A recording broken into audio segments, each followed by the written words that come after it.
Hey, grade ninths, it's Mr. Smith again.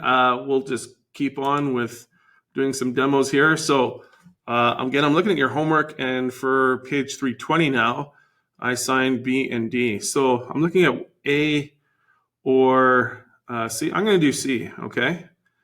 I'll show you C. So we have negative. By the way, so here's my first comment.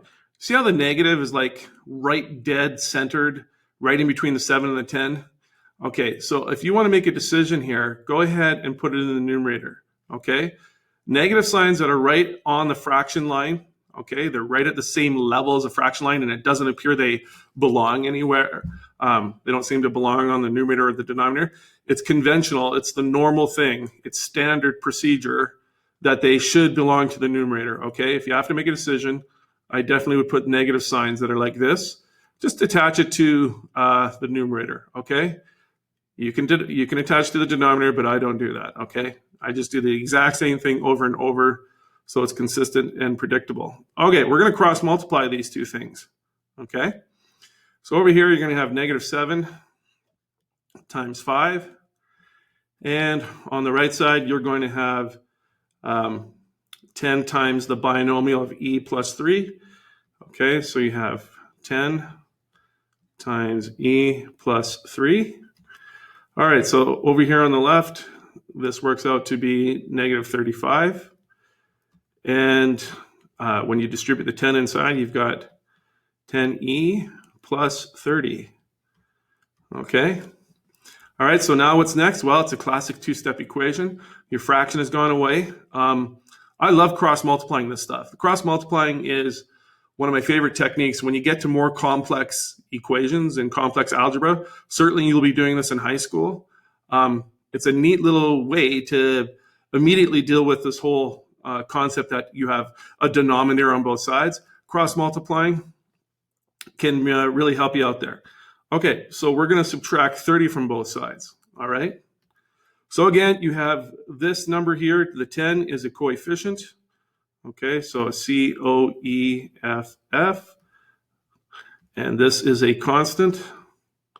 Yes, I'm doing just a brief review here, grade 9s. You always deal with constants first because, again, when you talk about dead mass, constants live on the level of addition and subtraction, and they're numbers just by themselves.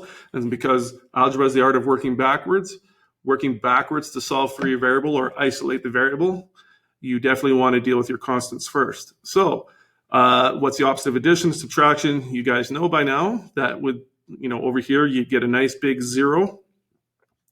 And what are you left with here? 10e. What are you left with here?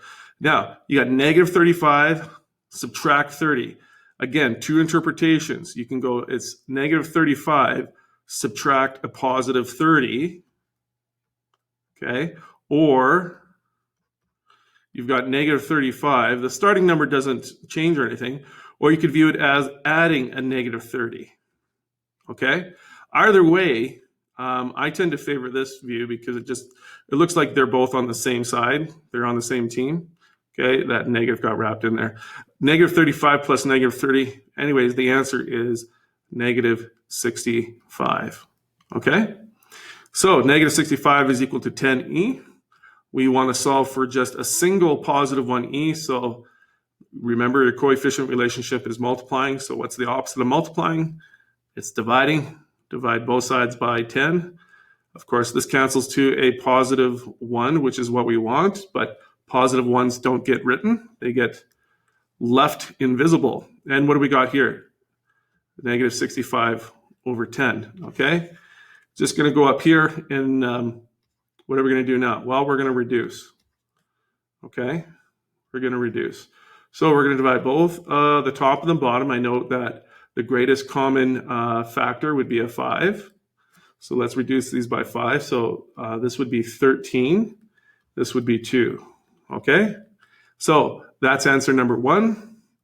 Answer number 2 is to change this into a mixed number. So that would be 6.5. Negative 6.5 is equal to e. And the last one would be negative 6.5. Okay? Now, just a reminder again on your Google quizzes, we actually do prefer the improper form, okay? The improper form, as I've said now over and over, it's actually a simpler and easier to work with, more workable version, form of your fractions, okay?